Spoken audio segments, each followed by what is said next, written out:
le ponen su nombre, número de lista, ¿sí? Yo les voy a hacer preguntas directas, o sea, en la computadora les pongo la pregunta o se las digo, y ustedes lo único que van a, es que estas estaban grabadas en el... Entonces, les hago una pregunta directa y ustedes solamente ponen la respuesta. Entonces, el chiste de esto es que ustedes realmente yo vea que están estudiando, 1. 2, si veo que se están copiando, preguntando, pues se acabó ya. ¿Sí? Porque, pues el chiste es que yo vea que están haciendo un esfuerzo, ¿no? Entonces, y solamente es de los temas que yo les doy. Vamos a dividir así como están ustedes en 2 grupos. Bueno, entre el primero hace el examen, se sale y entre el que sigue, ¿no? Las preguntas van a ser semejantes, pero no iguales. O sea, aunque se las pasen, no va a ser, no les van a ayudar más, ¿no? Entonces, y normalmente lo que yo hago es que los que salgan más altos es lo que le mando al doctor. Si veo que la mayoría salió más o menos, pues le mando todas las calificaciones para que le valga la pena. Antes lo que hacía era que los que sacaban 9 y 10 los mandaba y les ponía como pues como algo especial, ¿no? Que habían hecho un esfuerzo y sacaron eso. Entonces, en este momento, ¿cómo están? Pues vamos a ver si las mandamos completas o nada más los que hayan salido más altos, porque si le mando, por ejemplo, un 3, pues va a salir más perjudicial que ayuda, ¿no? Entonces, eso normalmente hago. ¿Sí después de dejar? Sí, ya. Ok. Hasta ahorita, los temas, por lo menos los que yo le he dado, han sido entendibles para ustedes, ¿sí? O sea, ¿les queda claro? O sea, el problema lo estamos teniendo a lo mejor en cómo se hacen las preguntas en el examen. O sea, el examen no es comprensible. Es que muchos reactivos suenan iguales. ¿Son qué, perdón? Los reactivos suenan iguales, solo que a veces una palabra y es donde no se confunden y luego entra en pánico. Pero a ver, ponme un ejemplo. Digo, para hablarlo también con el doctor Guapo, porque nos ha pasado todos los años. Yo, por ejemplo, trato de mandar las preguntas, no sé si ustedes identificaron mis preguntas, ¿no? Pero creo que estaban claras, bueno, según para mí, ¿no? Pero no sé ustedes, o sea, sí conviene mucho que nos retroalimenten para saber si nosotros nos estamos equivocando al hacer las preguntas, están confusas, o qué es lo que está pasando, o a lo mejor el doctor Guapo tiene un banco de preguntas y si no le mando yo mis preguntas, pues él agarra del tema que ya tiene y a lo mejor no es lo mismo que yo les di. No sé, hay que buscar dónde está el problema, ¿no? O la verdad es que a lo mejor no están estudiando lo suficiente. Este módulo es complicadito, es mucha carga de mucha memoria, de mucho entender, mucho de memorizar todo, ¿no? Entonces, no sé. En cuanto a las preguntas, por ejemplo, las que yo puse, bueno, no estoy ni segura si vinieron, las identificaron o no se dieron cuenta. Por ejemplo, yo les puse casos clínicos, por ejemplo, puse uno de un infarto, ¿me acuerdo? Les describía a una mujer que había tenido un infarto y, bueno, la descripción de que había quedado paralizada y ya les preguntaba el diagnóstico y era infarto talámico. Luego les preguntaba qué estudio le pedirían y así, ¿no? No sé si venía o no venía esas preguntas y lo pudieron identificar, o sea, saber o se les hizo complicado. Les puse preguntas también, por ejemplo, de la Corea, de Parkinson, bueno, cuando vimos esa parte, ¿no? Les puse preguntas muy específicas del tálamo, por ejemplo, qué estructura la que lo dividía en partes, por ejemplo. ¿Eso se les hacía difícil? Ajá, entonces, esas preguntas son comprensibles para ustedes, ¿sí? Y pues trato de que no se repitan o que haya confusiones en cosas que se parezcan, pero no sé, entonces, ¿dónde está la dificultad? ¿O qué más es eso complicado? Perdón que le interrumpa. La verdad no escuché o no, creo que no estaba, pero no sé si ya mencionó cuándo va a hacer el examen. No, necesito que me den la fecha. Se están poniendo de acuerdo los 2 jefes de grupo y me decían que un sábado. Entonces, lo único que necesito es que puedan venir los 2 grupos sin que haya complicaciones con nosotros porque son muchos ustedes. Entonces, necesitamos un horario en que no afectemos a otros por la cantidad de personas que van a entrar. Entonces, más bien, Ok. ¿en qué día? Y los temas, yo quisiera que ya fuera, por ejemplo, si me dicen este sábado que viene, pues que sea este sábado, ¿no? Porque entre más avancemos, más temas van a ser, ¿no? Entonces, para que no sea tan complicado. Y este examen va a ser como un piloto. Si veo que realmente lo están pues, aprovechando, les haría un segundo examen para el otro. Entonces, para decirle al Abajo se lo toma para el segundo. Y el otro se lo toma para el final. Listo.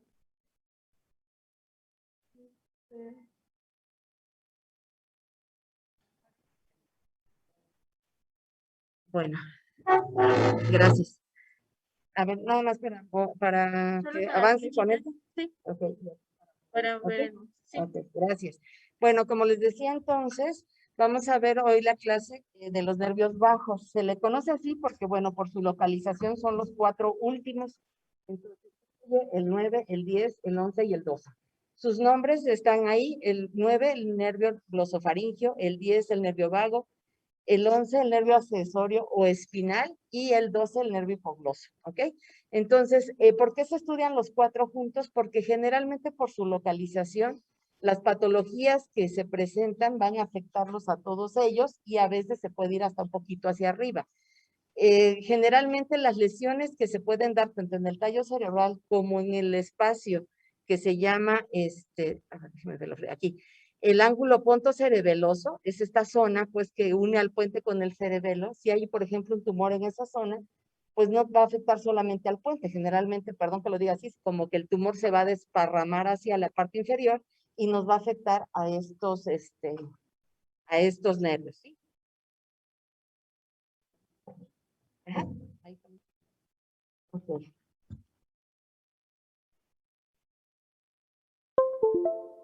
Desconecto. Voy a poner. ¿Ya no nos veían? ¿Veían eso? Ok, bueno. Bueno, ya saben que siempre les doy un repasito. Ya sé que ya vieron la anatomía, la función, a lo mejor la propedéutica, no sé, ya avanzaron, pero yo les doy siempre una repasadita para poder entrar a los temas que nosotros nos atañen. Entonces, lo primero que tenemos que recordar es que estos 4 nervios, ¿por qué hace así medio raro? ¿Sí ven bien ustedes? Bueno, ok, lo primero que tenemos que recordar es que de estos nervios vamos a saber qué tipo de nervios son. Entonces, normalmente los nervios los podemos dividir en que si tienen una función motora, si tienen una función sensitiva, si tienen una función mixta, o sea, que hagan ambas cosas.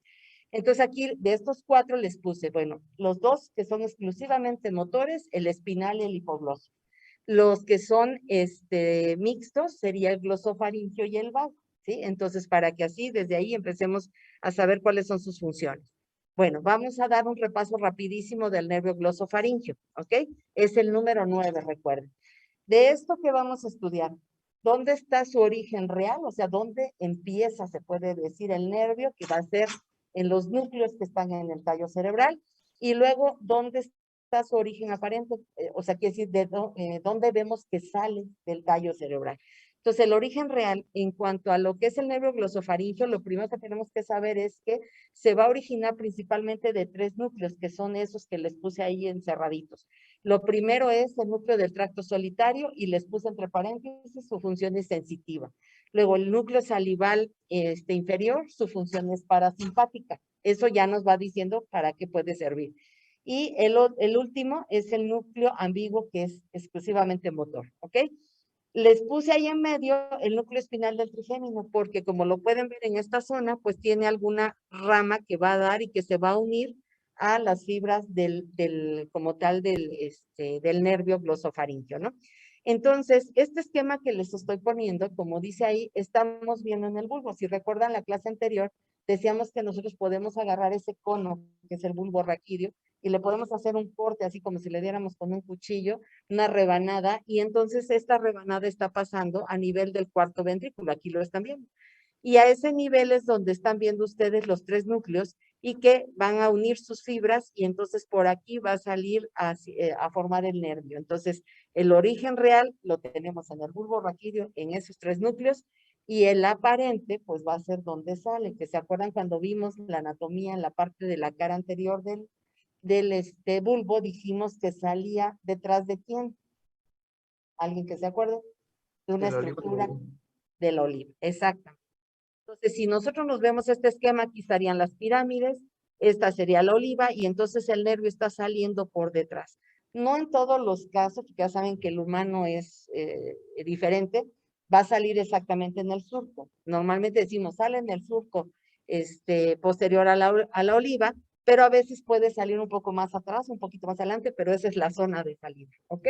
Bueno, entonces, ahora sí, nos vamos con el origen aparente, y entonces, ¿qué tenemos? ¿Por dónde sale? O sea, cuando nosotros vemos al bulbo, ¿dónde sale? Ya lo habíamos visto cuando estudiamos al bulbo, aquí estamos viendo a todo el tallo cerebral, y bueno, la emergencia del nervio está aquí. Entonces, está saliendo salud por fuera de la oliva, que es esta bolita que vemos aquí está la pirámide, aquí está la oliva, y está saliendo en el surco exactamente atrás. Entonces, salen, así como dice, en la parte anterolateral, o sea, lo estamos viendo de frente, anterior y lateral, ¿okay?, del bulbo raquídeo, y en el surco retroolivar, o sea, puede salir en el surco o poquito más atrás, entre la oliva y el pedúnculo cerebeloso inferior, que va a unirlo a esto que es el cerebelo. Aquí les puse una vista viendo desde atrás para que vean que pues son estas las raíces del noveno que está saliendo por la parte de... Ahora el trayecto, bueno, ya salió. ¿Y a dónde se va? Bueno, entonces aquí esto les puse porque son dibujos antiguos, desde descripciones muy antiguas que ya nos marcaban esta distribución. Entonces lo estamos viendo desde atrás, ya quitaron aquí el cerebelo. Están viendo ustedes aquí el cuarto ventrículo, que ya veíamos la parte posterior en la clase anterior. Y aquí estamos viendo la salida del nervio. Es este primero que está aquí y se dirige a un agujero que está aquí. Ese agujero se llama agujero yugular o rasgado posterior. Entonces, si nos preguntan dónde sale el noveno, pues en el agujero yugular o rasgado posterior. Pero desde que aquí lo ven, perdón, aquí lo ven, no va solito, ¿verdad? Van otros nervios. Por eso es que esta localización es importante, porque cualquier lesión que involucre aquí entre el tallo cerebral y el cerebelo va a afectar esta zona. Hablando, por ejemplo, de un tumor, una malformación vascular, puede afectar esa zona, ¿no? Entonces, porque están muy pegados, muy cercanos, ¿ok? Bueno, nos vamos aquí al otro esquema, entonces estamos viendo esto, pero ahora de frente, y vemos que entonces sale por el agujero rasgado posterior o agujero yugular. Este es el nervio glosofaringeo, el de arriba, ¿sí? Y vemos que cuando sale, tiene dos como abombamientos. Esos abombamientos se llaman ¿cómo? Las bolitas que salen normalmente de un nervio, ¿cómo se llaman? Ganglios. Ganglios. Exactamente, ganglios. Entonces, tenemos un ganglio. Y pensando que esto está la cabeza arriba y para acá vamos hacia, se podría decir, hacia abajo, dirigiéndonos como si fuéramos a la médula, entonces diríamos que este primero sería un ganglio superior y el que sigue sería un ganglio inferior, por su posición nada más, ¿ok? Entonces, al superior también se le conoce como ganglio de Reiter y el de abajo como el de Anders. Entonces, para que los recuerden, son dos ganglios que tiene el nervio glosofaringeo. Bueno, acá quise, en este nervio estoy dándoles un poco más lento a las cosas porque se va a repetir un poco en los otros. ¿Por qué? Porque los otros nervios también pasan por esta zona. Entonces vamos a darnos un poquito aquí, pero vamos a aprenderlo para los siguientes nervios. Bueno, aquí les puse cómo se ve la base de cráneo. Aquí tenemos el agujero magno, la fosa posterior. Y esta como cosita blanca, como una, parece precisamente como su nombre lo dice, una rasgadura. Este es el agujero rasgado posterior o agujero yugular. ¿Yugular por qué? Porque ¿quién cree que pase por ahí? La vena yugular, entonces por eso se llama así. Y la forma, pues por eso rasgado posterior. Si decimos hay un agujero rasgado posterior, pues quiere decir que también hay uno anterior, ¿verdad? Entonces este es el que está atrás, en la fosa. Si nosotros lo vemos de lado, bueno, entonces el agujero rasgado posterior, que es esto, así como está alargadito, pues va a contener esas estructuras que estamos viendo aquí. Entonces tenemos la vena yugular, ¿ok? Aquí que va a iniciar la vena yugular, y luego tenemos una ramita que sale de ella como si fuera un tronco y le sale una ramita que sería el seno petroso inferior, y luego fíjense aquí vemos los tres nervios así como formaditos en hilera, ¿verdad? Entonces el más lejano a la vena yugular es el 9, el de en medio, el 10, y el más cercano a la vena yugular, el 11. En esa posición están. Entonces, para que lo recuerden. Si les preguntan, ¿qué hay en el agujero yugular o rasgado posterior? Vena yugular, el seno petroso inferior y los tres nervios, ¿verdad? 9, 10 y 11. Van más alejado el 9 y más cercano a la yugular. ¿Okay? ¿Hasta ahí vamos bien? Bueno, entonces, les digo, no les voy a repetir todo, pero esto es lo más importante que tienen que recordar. Entonces ya vimos dónde se origina, luego dónde pasa, ¿no?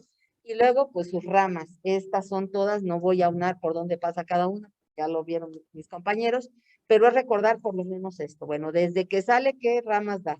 La del nervio timpánico de Jacobson, esa es una. Luego, ramos faringios, laringios, y que los que van también a la amígdala y también a la glándula parótida.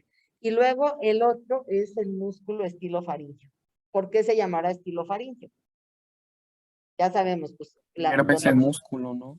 Ajá, es un músculo que va de donde, de la apófisis estiloides a la faringe. Entonces, es ese, ¿no? Entonces, y como dice aquí, tiene un ramo comunicante al séptimo y al décimo, ¿ok? Entonces, esos ramos son los que tenemos que recordar cuáles son. Ahora, ya vimos los ramos, bueno, con todos esos ramos, ahora, ¿para qué nos sirve? ¿Por qué estamos viendo para qué nos sirve? Porque vamos a ver cómo se enferma, pues tenemos que saber qué puede pasar, ¿no? O sea, cuando está sano, que funcione, y cuando no, que deja de funcionar. La porción motora, dice, nos ayuda a la deglución y a la producción de la voz. ¿Por qué es? Porque inerva la faringe y la laringe. Entonces tiene que ver con que podamos comer y con que podamos emitir la voz o hablar o el paso del aire, ¿no? Luego, la porción autonómica nos sirve ¿para qué? Para la salivación y para llegar a sentir náuseas. Ya les ha pasado que si se meten el dedo les da ganas de vomitar, ¿no? Porque tocan ahí el velo paladar y la úvula y dan ganas de vomitar. Yo creo que ya les ha pasado. Y la respiración, ¿no? Tiene que ver con esto. Luego, nos va a dar las sensaciones del tercio posterior de la lengua. Y si recuerdan, pues de la lengua decían, eso no está muy claro, ¿no? Porque decían, bueno, la parte posterior percibe un sabor. ¿Cuál es el sabor que normalmente percibe? El amargo. Pero pues realmente no está tan definido si realmente podemos, o sea, sentir solo el amargo. Realmente está un poco combinado. Pero bueno, esa sensación de ese tercio posterior se da ahí. No podemos abrirle porque no esté... ¿Me hace favor? Que los distraen. Gracias. Y la otra cosa que como decíamos, hay ramas que van al seno carotidio, pues entonces nos sirve como varoreceptor. ¿Para qué nos sirve eso? Para medir el manejo de las presiones sanguíneas, ¿no? Entonces funciona así, como un varoreceptor. Entonces, eso es cuando funciona, y cuando daña, pues ¿qué va a provocar? Te los puse. Entonces, si percibe las sensaciones del tercio posterior de la lengua, pues las va a dejar de percibir, ¿no? Entonces, pérdida de sensaciones ácidas amargas, que es lo que sentimos atrás, dificultad para deglutir. Entonces, ¿cómo se le llama a la dificultad para deglutir? El término. Comer, ¿cómo se llama? Fagia, ¿verdad? Y si no funciona, dis. La palabra dis es que está anormal o que está alterado. Entonces, dificultad para la deglución, disfagia. Anomalías de la presión sanguínea. ¿Qué quiere decir? Que se nos puede subir o bajar la presión. Es como un sensor que va a avisar, ¿no? Entonces, no va a sensar bien y puede dar cambios en la presión sanguínea. ¿Ok? Bueno, vamos rápidamente a ver el nervio vago. Entonces, el nervio vago es muy semejante al nervio glosofaringio. De hecho, se estudian casi juntos. Aquí es muy parecido. También se origina en el bulbo, pero aquí cambia un poquito sus núcleos. Se los puse aquí encerrados, entonces aquí también tiene 3 núcleos, o sea, parecido al 9, pero aquí tiene el núcleo tracto solitario, igual que el otro. El núcleo dorsal del vago cambia porque el otro es la salival inferior, ¿se acuerdan? Y el núcleo ambiguo que sigue siendo el mismo. Muy semejante, y se originan sus raíces ahí, igual. Tiene también ganglio superior y ganglio inferior, igual que el noveno, y su salida es en el mismo lugar. Entonces, su origen aparente es también detrás de la oliva, pero la única diferencia es que está por debajo del noveno, ¿verdad? Entre el 9 y el 11, ¿ok? Entonces, aquí lo vemos, está el noveno, este es el 10º y este es el 11º, ¿ok? Entonces, se puede decir que el nervio intermedio de los 3 que salen ahí, ¿ok? Hasta ahí vamos bien. Okay. Les vuelvo a poner la misma imagen porque ya la vimos en el anterior, pues es lo mismo, sale por el agujero rasgado posterior, sale, como dijimos, entre el 9, perdón, aquí entre el 9 y el 11, o sea, está intermedio. El agujero rasgado tiene lo mismo, y aquí se los puse para que vean que también tiene 2 ganglios, ¿ok? Uno superior y uno inferior, ¿ok? Bueno. Y pues, ¿por qué creen que le hayan puesto vago? ¿A qué le suena vago? que anda por todos lados, ¿verdad? Entonces, es el nervio más largo que recorre, pues, nuestra economía humana y, pues, se puede decir que, aparte de llamarse nervio vago, ¿cómo también se le llama? Tiene otro nombre. ¿Y por qué creen que, pues, según con la imagen que le estoy poniendo ahí, porque Neumogastro. el neumogástrico, exacto. Entonces, porque va a inervar casi todas las vísceras, ¿no? Entonces, inerva la parte torácica, inerva la parte abdominal, entonces se le conoce con ese nombre también. Entonces, aquí les pongo todos los ramos que dan, ¿no? Entonces, uno de los importantes, la laringe, ¿no? Por medio del laringio recurrente y el laringio superior, da ramos faringios también, entonces también tiene que ver con la deglución. Tiene inervación al esófago, bueno, a todas las vísceras, esófago, estómago, el corazón, los pulmones, entonces, y parte del colon, todo el intestino delgado, entonces, es un nervio que es muy largo, por eso se llama vago, y se distribuye por todo el tórax y el abdomen, ¿ok? Entonces, estudiarle realmente a una alteración a ese nivel es complicado. ¿Por qué? Porque, por ejemplo, si tuviéramos un dolor abdominal, pues nosotros vamos a estar pensando a lo mejor que tiene o la vesícula mal o el apéndice, no vamos a estar pensando que le falló ahí al nervio, es lo último que piensa uno, ¿no? Entonces, más bien le achacas al órgano y muchas veces en lugar de ir con el neurólogo o neurocirujano, pues los pacientes andan con el gastro, ¿no? Pensando en que es por ese problema que tienen, ¿ok? Entonces, es por esta inervación. Bueno, aquí les hice un resumen. ¿A qué cosas va a inervar? Bueno, entonces, a los músculos constrictores de la faringe, la laringe, el velo del paladar. Entonces, va a tener que ver con el movimiento de la úvula y del velo del paladar. 2/3 del esófago, la tráquea, los broncos, todo el tubo digestivo, da la sensibilidad visceral de la lengua, la laringe, los bronquios, el corazón, el esófago, el estómago, ¿no? Y también nos da inervación del pabellón auricular, del conducto auditivo externo y a la dura madre, que es la cubierta, pero de la fosa posterior, ¿ok? Entonces, si cuando nosotros operamos acá atrás y presenta, por ejemplo, dolor en lo que abrimos, es por la inervación del vago, ¿ok? Entonces, para que lo recuerden. ¿No? Ok. Entonces, las lesiones de este nervio pueden ser a cualquier nivel. Obviamente es más factible que tengamos alteraciones o que nos demos más fácilmente cuenta cuando tenemos alteraciones para tragar o cuando tenemos alteraciones para hablar, ¿no? Entonces, la más importante por la que casi siempre va el paciente es disfagia, ¿no? Entonces, dificultad para tragar. Ahí sí van y dices que hace tiempo que no puedo tragar, o como y se les sale el alimento por la nariz, o sea, ya les ha pasado que pues toman las cosas rápido, o por ejemplo cuando tiene gas, no toca, lo que sea, les ha pasado que les sale por la nariz, pues así les pasa a los pacientes, ¿no? Se les salen los alimentos por la nariz. Tiene ramas laringias, puede dar parálisis y pues nos va a dar alteraciones de la voz o totalmente sin voz, afonía, ¿no? Entonces, cuando se lesionan ambos nervios, pues como le puse ahí, puede haber alteraciones totales en afonía. Si quieren, no escriban todo, les pasas tú la plática, ¿ok? Para que no me pongan atención y no escriban todo. También se las pasa a los compañeros que están en casa, ¿ok? Bueno, así muy rápidamente, bueno, aquí porque les puse que vamos a valorar juntos. Es muy difícil separar al nervio glosofaringeo del vago porque están tan cercanos y sus funciones son muy parecidas. Entonces, casi siempre los exploramos juntos, ¿ok? ¿Qué cosas podemos así específicamente de glosofaringeo? Pues por el sabor, por ejemplo, la lengua, ¿no? A lo mejor metemos un hisopo y le ponemos ahí en la parte posterior de la lengua y vemos si realmente siente o no siente los sabores. Pero para el movimiento realmente del velo del paladar y la úvula, los valoramos juntos. En la parte inferior les puse, por ejemplo, cómo se le llaman, aunque no sé específicamente del nervio solamente glosofaringeo, porque hacen que para sentir sabores están involucrados otros nervios. ¿Cuáles otros nervios? De la lengua, pues. Ajá. ¿Y qué otro también? Aunque no sea de sabor. Ok. Entonces, aquí les puse, por ejemplo, si pierde todo el sabor, ajá, el gusto es geusia. Entonces, ageusia no siente. O sea, A es sin y geusia es el sabor. Ageusia, pérdida total del gusto. Disminuido, hipogeusia. Y si lo siento raro, o sea, por ejemplo, le dan dulce y siente salado, ¿no? O siente ácido, entonces siente anormal para geusia, ¿ok? Entonces, eso sería en los sabores, no específicamente hablando de glosofaringeo, porque puede ser en cualquier parte de la lengua, ¿ok?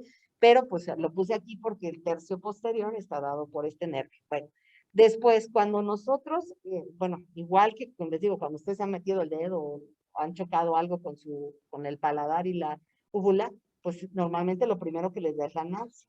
Entonces esa sensibilidad la da el glosofaringio. Bueno, pero el movimiento que hacen para que se eleve la úvula o que se levante el velo del paladar está dado por el vago. ¿Okay? Entonces está muy relacionado, porque si no sentimos, pues está difícil que se mueva. Entonces, lo normal que es que si yo le toco, por ejemplo, con un hisopo, así como se ve ahí, pues ya sea el velo del paladar o la úvula, va a levantar, o sea, va a moverse. Si yo le digo, por ejemplo, que diga ah, pues sí, se va a levantar también. Entonces, con una batelengua lo estoy viendo y le digo, diga ah, pues se va a mover, ¿no? La úvula se levanta y se levanta el velo del paladar. Si le toco con un hisopo, va a ser inmediatamente la reacción. Esta reacción debe ser simétrica. Los dos velos, o sea, a los lados de la úvula se deben de levantar. Pero si yo observo uno que, por ejemplo, como acá, que le toco, ¿sí? Y se levanta, por ejemplo, en este ejemplo, le estamos tocando el lado derecho, pero se está levantando el izquierdo. Eso no es normal, porque se tendrían que levantar los dos.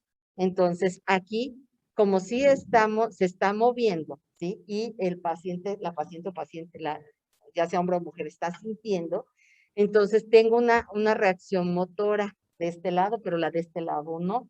Si no sintiera, ¿sí? Sería daño del glosofaringio, pero sí está sintiendo porque se está moviendo el otro lado. Entonces, con eso yo puedo decir, pues este nervio del lado derecho, que es el vago, está lastimado o no está funcionando. Pero, por ejemplo, si le toco y no se mueve, pueden ser dos cosas. Aquí les puse, puede ser que el glosofaringio no esté, o sea, no esté sintiendo ella cuando lo toco. O sea, le puedo hacer así en la úvula y no siente, ¿no? O la otra es que estén paralizados los dos nervios. Ahí podría ser el caso. Entonces, por eso les digo, es como complicado clínicamente nada más saber cuál es realmente la afectación. No sé si me expliqué. Si yo le toco, lo normal es que se eleven los dos velos del paladar, ¿sí? Pero si le toco un lado y se mueve solamente, o sea, toco un lado y se mueve solo un lado, pues entonces está alterado el vago, porque no estoy teniendo la respuesta motora de elevación, ¿ok? Pero si no siente, entonces está dañado el glosofaringio, ¿ok? Entonces eso es lo que tenemos que ir viendo, porque uno siente, el otro mueve, ¿sí? La reacción es que se mueva, pero es por el vago.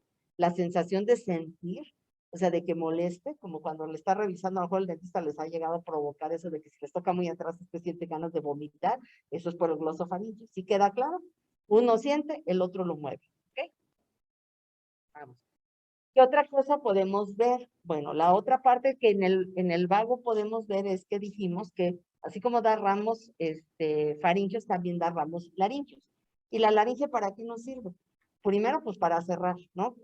El paso del aire. Por ejemplo, cuando nosotros vamos a comer, pues se cierra la epiglotis y pues también no se va los alimentos o el líquido por la vía respiratoria. Cuando nosotros estamos respirando, como ahorita yo que estoy hablando, están mis cuerdas vocales moviéndose, así, están vibrando, ¿no? Porque estoy hablando. Pero ustedes que nada más están respirando, sus cuerdas vocales están abiertas, pero no se están vibrando. Entonces, aquí el ejemplo de ambas. 1, cerrado.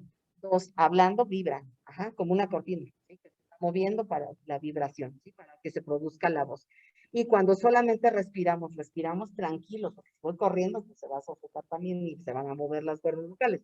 Pero si estoy respirando tranquilo, como ustedes están aquí o los que están en su casa, pues entonces se mantiene abierta, pero sin vibrar. Así funciona, ¿no? Esto es lo normal. Ahora, cada cuerda vocal va a estar inervada por un nervio de cada lado, porque tenemos, acuérdense, un nervio de cada lado, un derecho y un izquierdo. Entonces, para que funcionen perfectas, tiene que estar bien el derecho y tiene que estar bien el izquierdo, ¿sí? Si uno falla, pues como nos pasó con la úvula, uno se eleva y el otro no. Una se mueve y otra no, ¿ok? Entonces, esto es lo normal, así se debe de mover. Cuando falla, ¿sí se puede ver un video? ¿Sí? Ok. Cuando falla, entonces lo que vamos a observar es que una no se mueve. ¿Qué pasa con esto? Por ejemplo, si nosotros tenemos una enfermedad que afecte el nervio laríngeo de un solo lado, entonces una cuerda vocal no se va a mover, ¿sí? Entonces una va a estar bien y la otra va a estar paralizada. Igual como cuando dicen ustedes de la hemiparesia, pero aquí es de la cuerda vocal, entonces no se mueve. ¿Cómo lo podemos ver? No, esto no es así de abre la boca y te veo la lengua y te veo la úvula. Esto está más abajo, entonces la única forma de verlo es con una laringoscopía. que es meter un tubo con una camarita que vaya más acá al fondo y veamos cómo se mueve durante esa exploración la laringe y cómo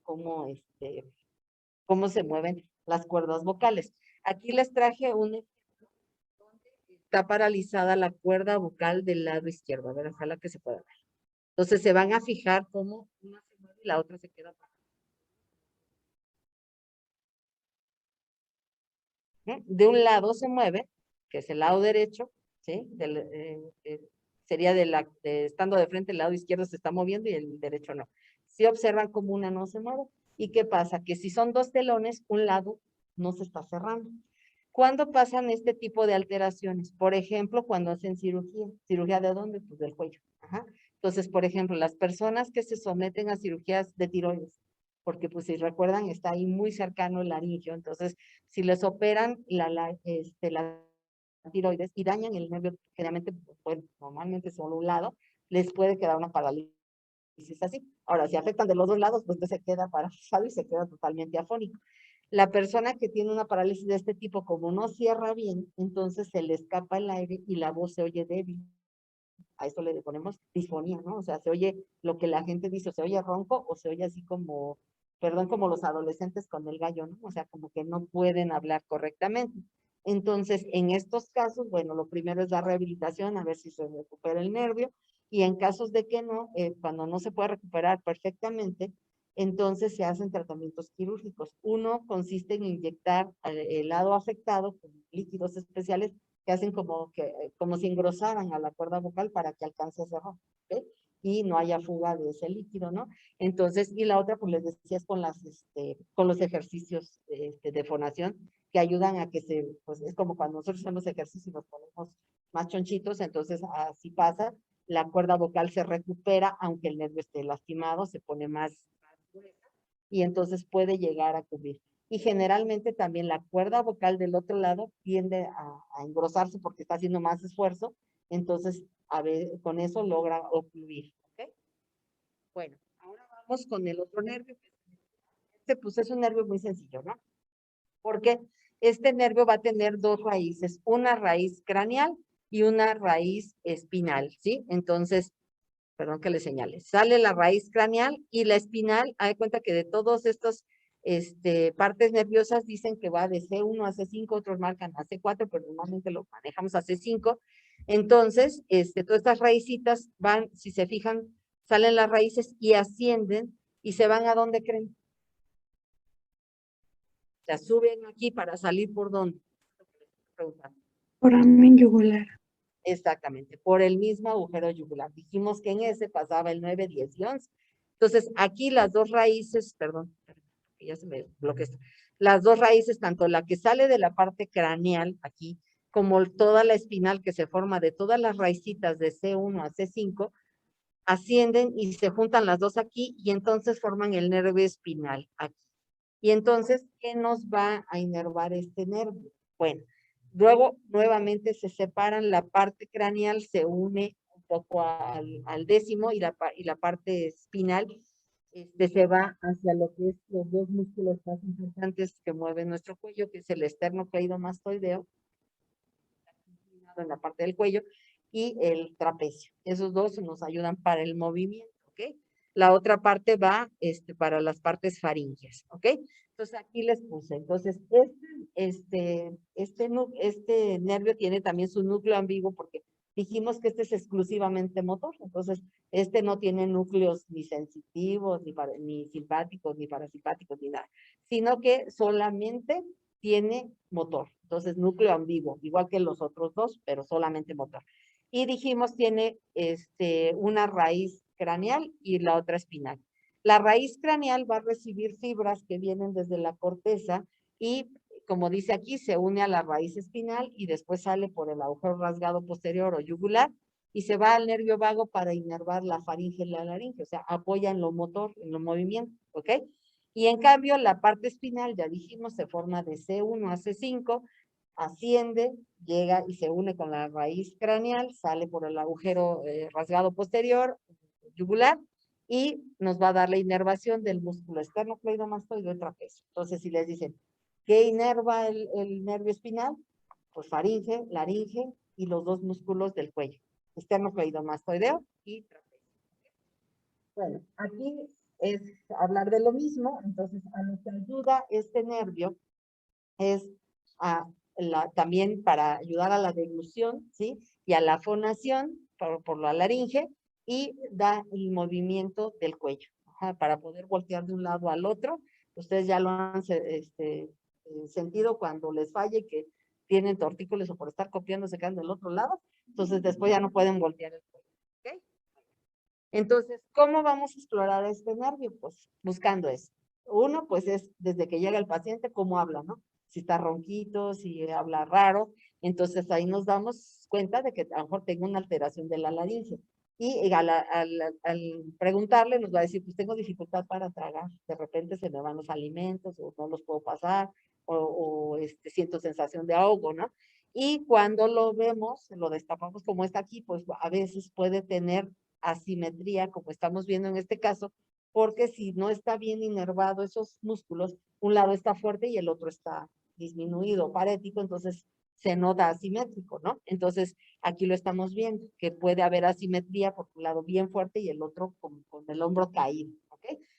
Y cuando nosotros, como ahí se ve la exploración, nosotros le ponemos ya sea por detrás o por delante las manos sobre el hombro y le decimos que haga así como si dijera, no sé, empuje los hombros hacia arriba, nosotros vamos a sentir si vence la fuerza y si tiene más fuerza de un lado que del otro, ¿ok?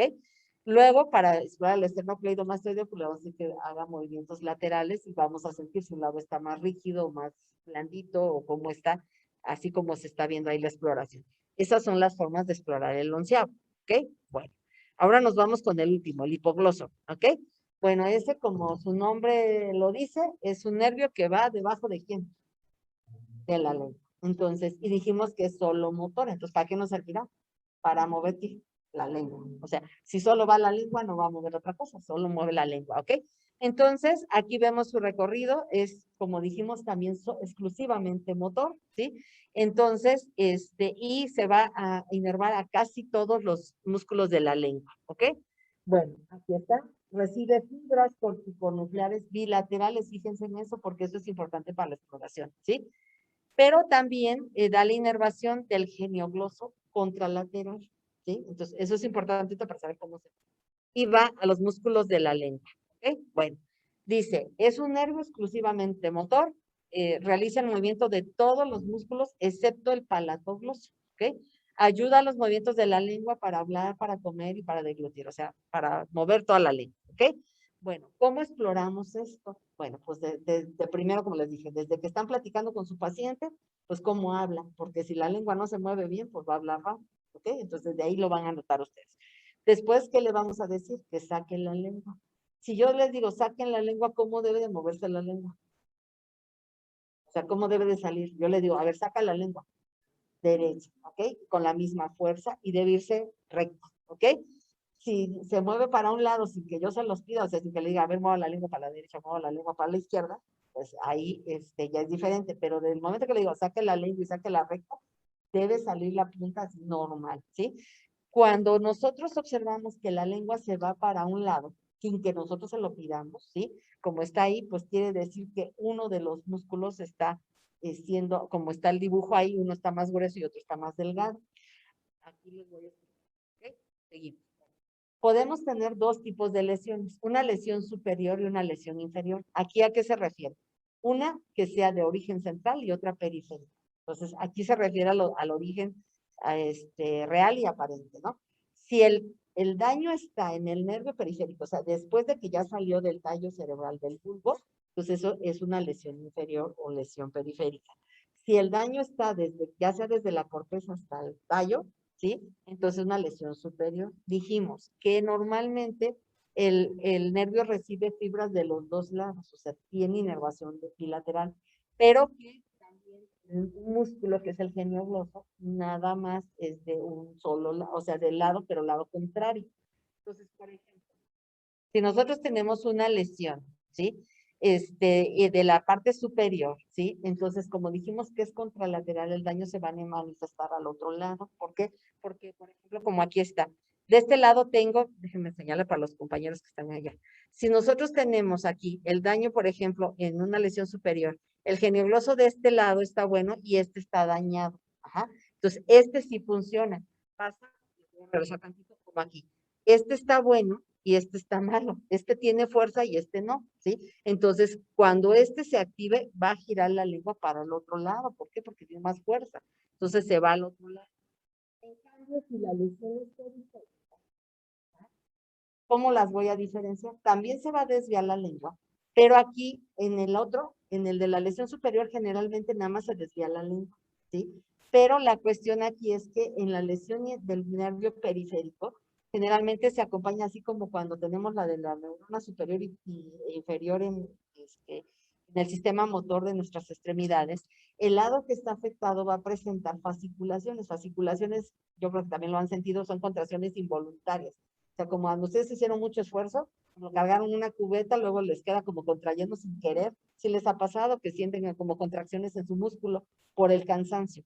Aquí es porque está dañado el nervio, ¿sí? Entonces, aparte de eso, van a ver ustedes como que le tiembla pedacitos, como si tuviera un tic la lengua, ¿sí? Pero aparte se va a ver más atrófico. Ajá. Entonces, generalmente cuando es de superior, simplemente vemos la desviación, pero no vemos cambios ni de fasciculaciones ni de tanta atrofia. Este se da en el periférico. Ahora, como alguien me preguntaba hace como 2 clases, no recuerdo el nombre del compañero, que me decía, bueno, pero ¿cómo puedo saber? Aquí es saber primero la sintomatología, que es importante. Se le desvió la lengua, ustedes ya saben, es el hipoglosio.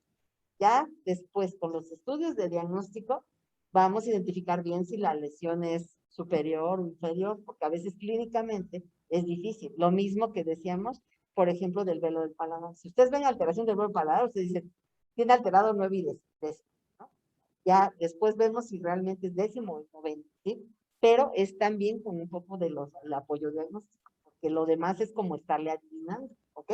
Entonces, aquí es decir, veo esto, digo, es lesión del hipoglosio. ¿Por qué? Porque está alterada la lengua, porque lo ve atrófico, porque se va de lado, ¿ok? Sin que yo se lo pida, porque también, si yo le digo voluntariamente que mueva la lengua para la derecha o mueva la lengua para la izquierda, lo puede hacer y no está alterada, ¿ok?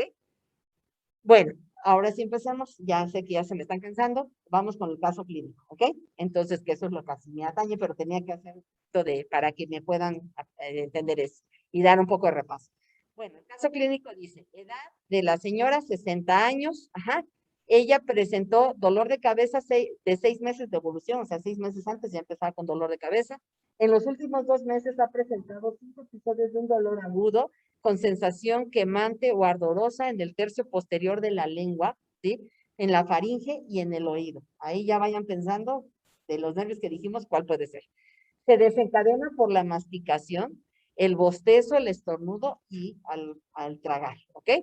A su ingreso a urgencias, sus familiares refirieron que tuvo un desmayo de 3 minutos en el auto y a la exploración presenta una frecuencia cardíaca de 50 latidos por minuto, ¿no? Entonces, a ver, con estos datos, bueno, primero dígame qué datos ven positivos y qué nervio podría estar alterado de los 4 que vimos.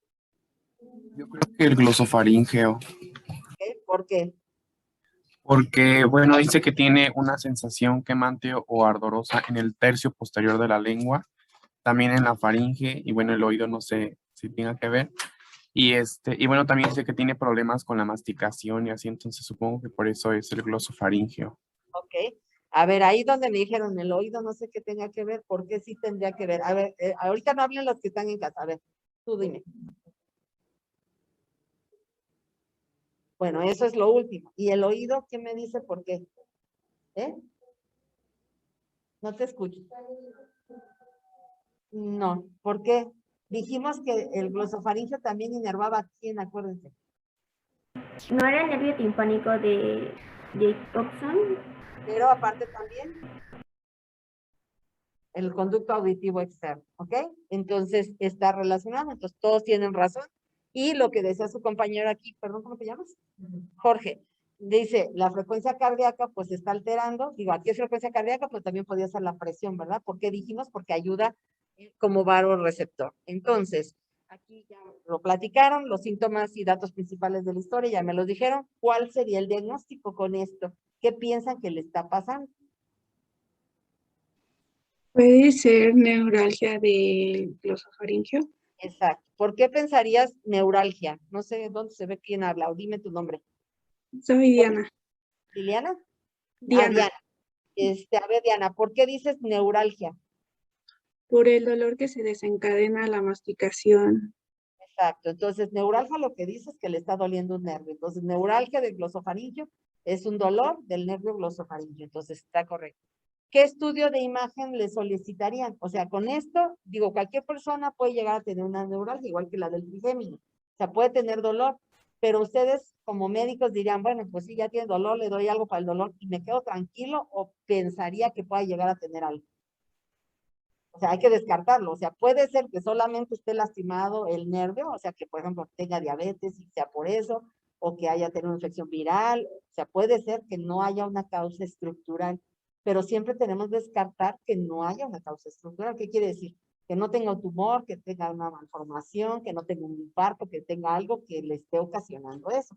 Entonces, con estos datos, ¿qué estudio le pedirían ustedes de imagen? Una resonancia. La resonancia, ¿ok? Entonces, ahí está. A ver, alguien de aquí, ahorita les, o ¿quiere alguien participar de aquí o de casa? Que me describa qué ve. A ver, ya está aquí, ¿cómo te llamas? Jesús. A ver, Jesús, ¿ves una resonancia? Ajá, esto es, de una vez está claro, es una resonancia. ¿Qué corte dirías tú que es? Axial, porque es horizontal. O sea, la cabeza cortada así, ¿ok? Horizontal. Bueno, ¿tú ves alguna lesión ahí? Puede ser un tumor. ¿Dónde lo estás viendo? Bueno, primero dime la región. O sea, ahí, esta parte, como si habláramos de fosas del cráneo, ¿en qué fosa? En la fosa posterior. Entonces, tiene una lesión en la fosa posterior, así porque yo estoy así vendada y no sé. Me lo tengo que imaginar. Me dice, tiene una lesión en la fosa posterior. Ahora dime en dónde, qué lado. Derecho, exactamente. Como lo están viendo desde abajo, este es el lado derecho. Ok. Y la fosa posterior es así como grandotota. Ya me dijiste derecho. Fosa posterior, todo esto. Entonces, para que yo me oriente, dime en qué localizas. Bueno, está cercano al foramen yugular, pero así como tal, para que yo me orientara bien. Ajá. A ver, ¿esto qué sería? El tallo cerebral. Y esto, de acá atrás, el cerebelo. Entre los dos se forma esto como un triangulito. ¿Cómo se le llama esto? Cuando se juntan dos líneas, aquí, ¿qué se forma? Hablando de matemáticas, pues, un ángulo. Entonces, ese precisamente es el ángulo y le decimos, aunque sea cercano al bulbo, punto cerebeloso, porque es la estructura más gorda que podemos saber. Entonces, si tú me dices, tiene, ahora sí, dímelo completo, tiene que.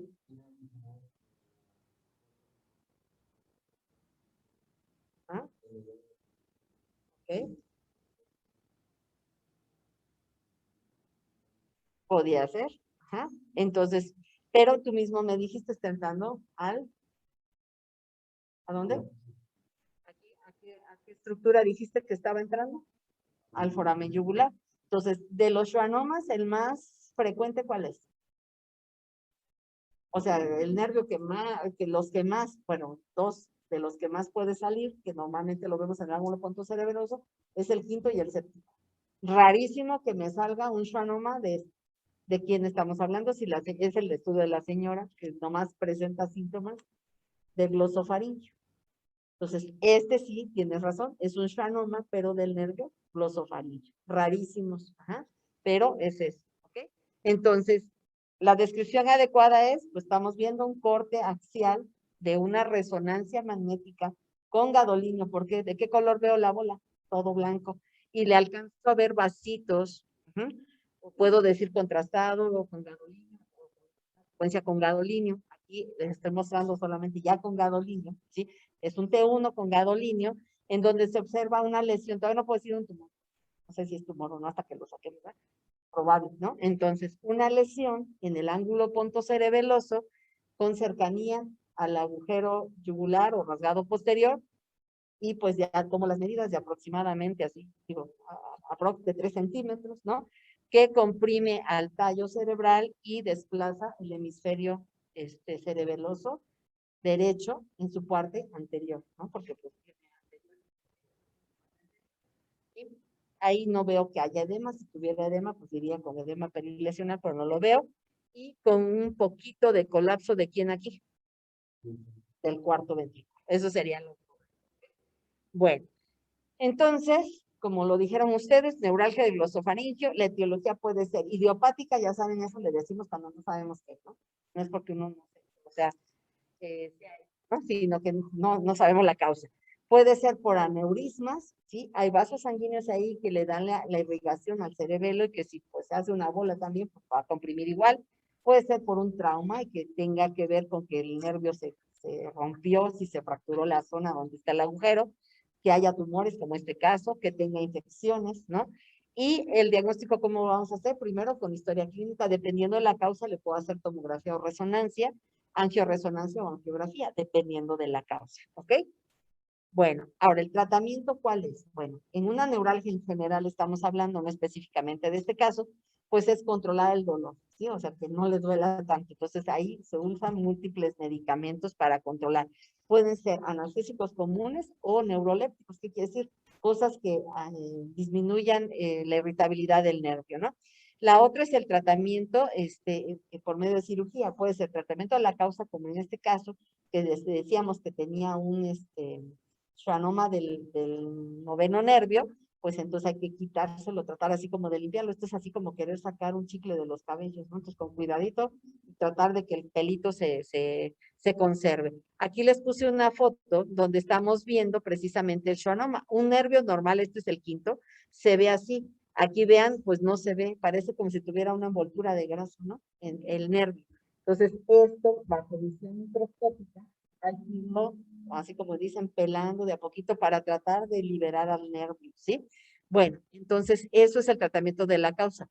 Descompresión microvascular, ¿en qué caso se usa esto? Por ejemplo, como pueden ver, hay vasos sanguíneos, sobre todo, está pues los que van al cerebelo, sobre todo la pica puede ser una de las que afecta ahí, que es una arteria que va a dar irrigación al cerebelo.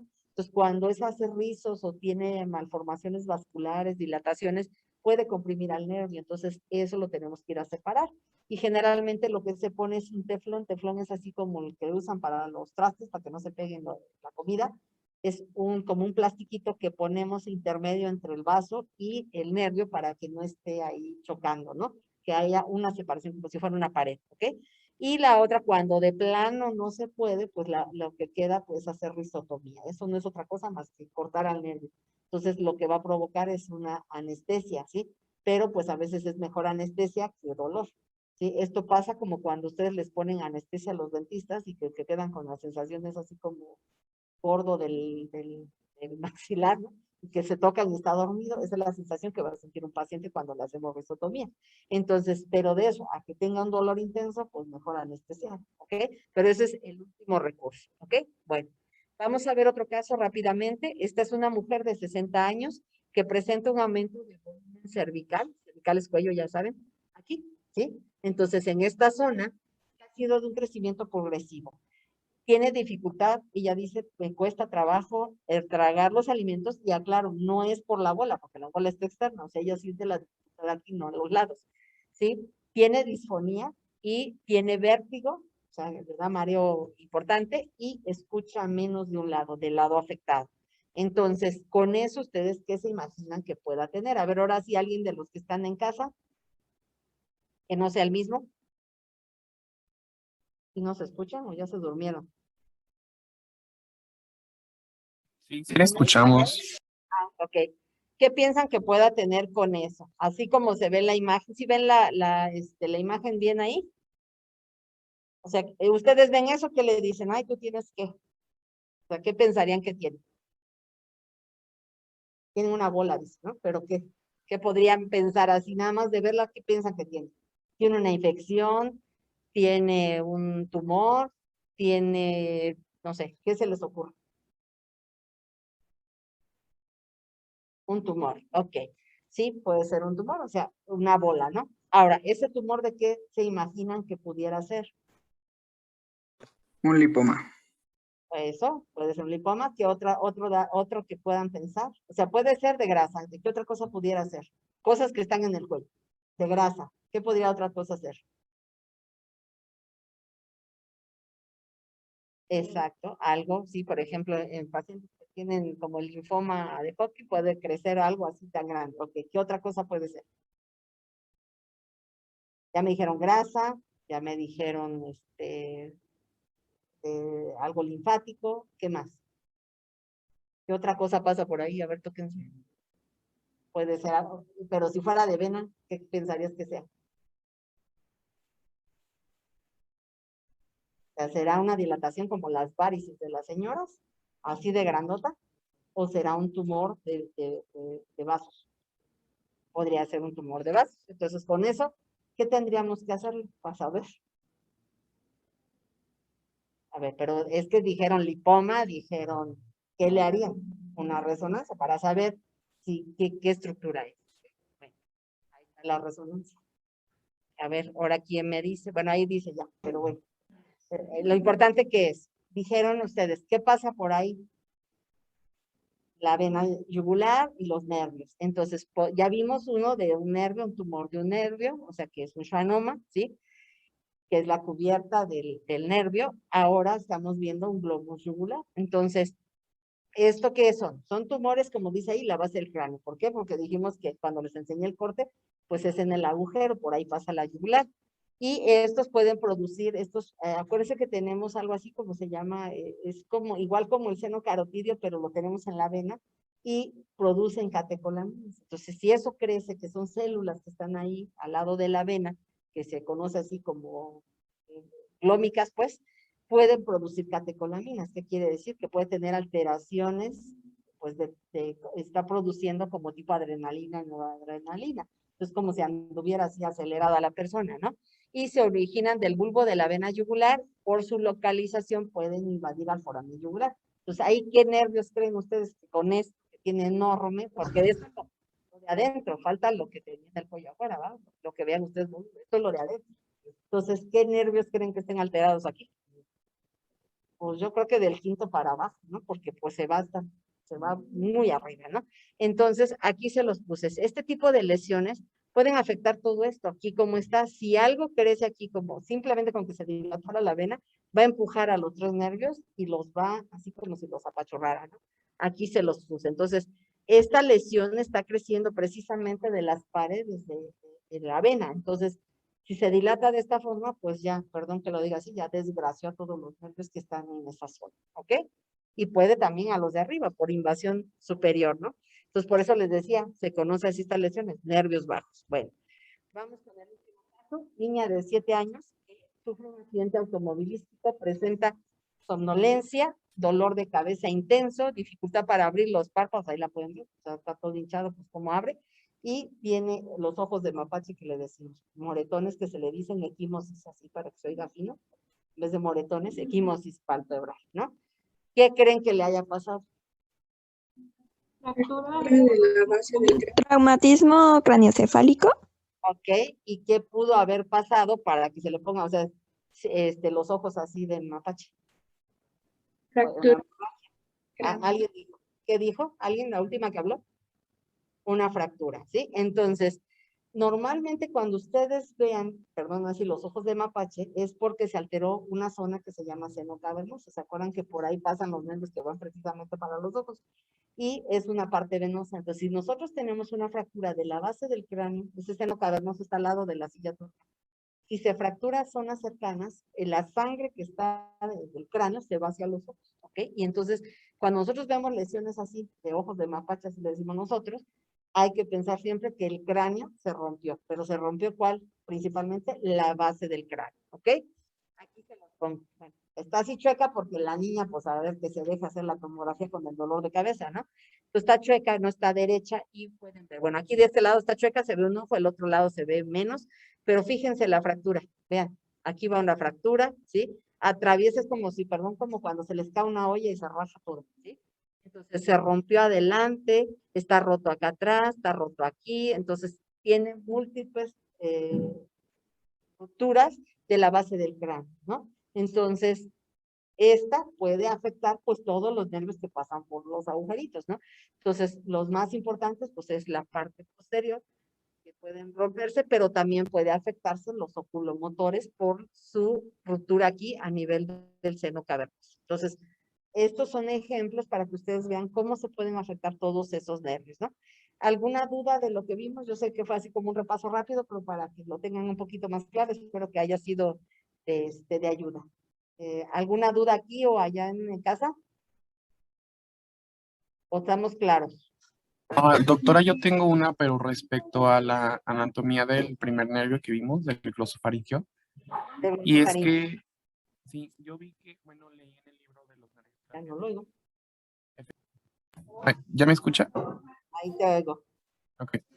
Entonces le decía que yo había estado leyendo el libro de los nervios craneales y efectivamente cuando sale este nervio por el foramen yugular, hace como dos ganglios que es el superior y el inferior, pero mencionaba que cada uno tenía su nombre y en el libro nada más vi que era superior y el inferior tenía otro nombre y era el petroso.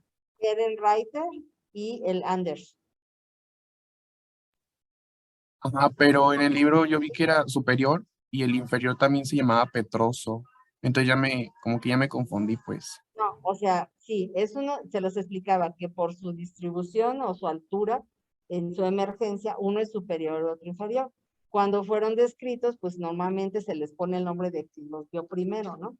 Entonces, así se le llama, pero sí, es uno superior o uno inferior. Anders. Pero pues, con que sepas que hay uno superior y uno inferior, igual que en el vago, es más que suficiente, ¿ok? Ah, ok, está bien. Gracias. Los epónimos que le ponen, pues, ¿ok? Bueno. ¿Quieren Gracias, doctora. descansar 5 minutos y seguimos? Sí, es lo que les digo. Entonces, descansamos 5 minutos, salen tantito y ya. No, sí, los de casa sí. Pero ustedes sí tantito. Queda 5 como que también.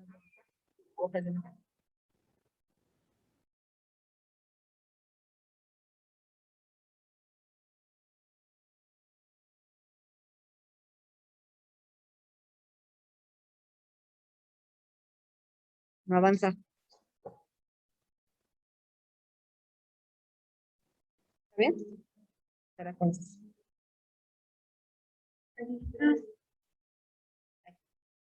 ¿Sí? ¿Con este? Ajá, sí, ok. Bueno, gracias. Entonces, hablando del sistema nervioso en general, tenemos que recordar que hay dos sistemas. Uno que se conoce como somático o que es voluntario y que tiene que ver con la contracción o la relajación de los músculos, ¿ok? Entonces, es como si yo les digo, levanten la mano, bajen la mano. Eso es voluntario, ¿sí? Y es somático. Y está dado por los músculos, pero de fibras estriadas, o sea, los músculos que tienen ustedes al lado de sus huesos, ¿ok? El otro es el sistema autónomo, como su nombre lo dice, ¿qué quiere decir autónomo? Que se manda solo, ¿ok? O sea, ese no recibe indicaciones de nadie, entonces no lo controlo yo en esa parte. Entonces es involuntario. Es como si yo ahorita les digo, a ver, paren su corazón 5 minutos, ¿no? No se puede, ¿verdad? Entonces eso es involuntario. O hagan que no se muevan sus intestinos o que no se mueva la vejiga, pues no se puede. Que no les salga secreciones a su tiroides, tampoco se puede. Entonces, eso es involuntario. Pero si yo les digo, a ver, levántense, bajen, levanten la mano, muevan la cabeza, eso sí lo pueden hacer. O sea, ustedes lo mandan, ¿ok? Bueno, entonces el sistema que es involuntario se conoce como sistema nervioso autónomo. Ahí su nombre lo dice. Y está relacionado con que, con mantenernos vivos, mantenernos bien. Entonces está relacionado con mantener el medio ambiente, pero interno. El externo casi tiene que ver con la parte somática, ¿ok? El interno es lo que tenemos dentro, o sea, que tenemos dentro nuestros órganos, nuestras vísceras, nuestras glándulas, nuestros vasos sanguíneos. Eso no lo controlamos nosotros, ¿ok? Eso lo controla solito el sistema nervioso. Eso es el autónomo. ¿Y qué tiene que ver? Bueno, pues él va a censar y regular todas esas cosas para mantener el medio interno bien, que lo que nos mantiene vivos, como la temperatura, como la osmolaridad, como la presión sanguínea, como la frecuencia cardíaca y bueno, todo eso. ¿Ok? Y lo que hace es protegernos. Ajá. Entonces también, como dice ahí, integra respuestas a estímulos que puedan ser agresivos. Entonces nos prepara para la huida o para la lucha. ¿Ok? Ahorita vamos a ver cómo. Ok. Pues, ¿cuáles son sus funciones concretamente? Dice, controla acciones involuntarias, todo lo que nosotros no podemos mandarle. Recibe información de las vísceras, de las glándulas, de los vasos sanguíneos y va a actuar sobre ellos para decir, Doctora, ¿sí? perdón que la interrumpa. ¿Está cambiando de diapositivas? No sé, a ver ahorita. Es que a nosotros nada más nos aparece la primera.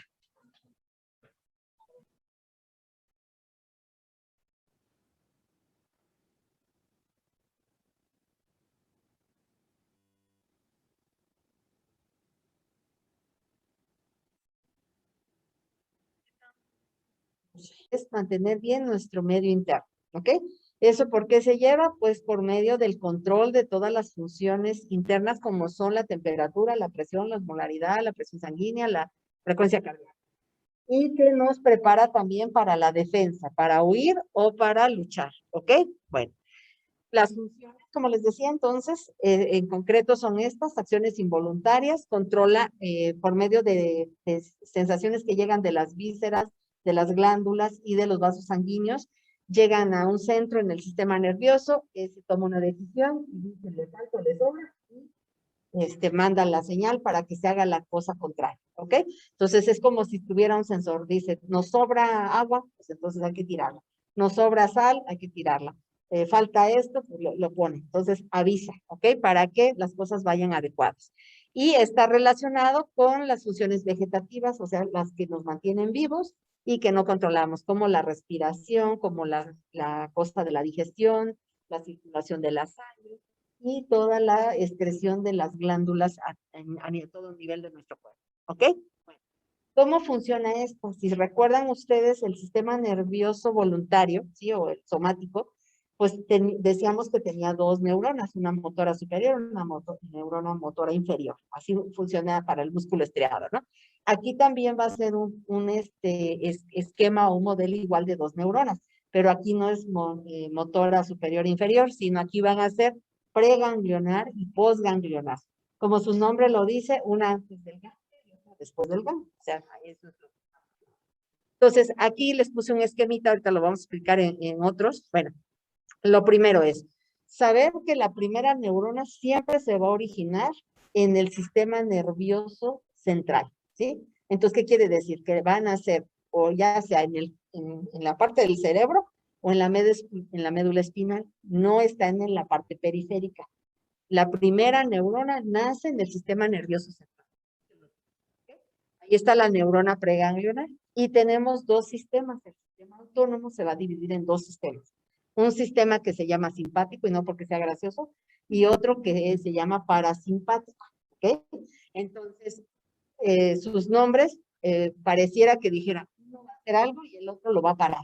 ¿Ah? Así para que más o menos lo recuerden.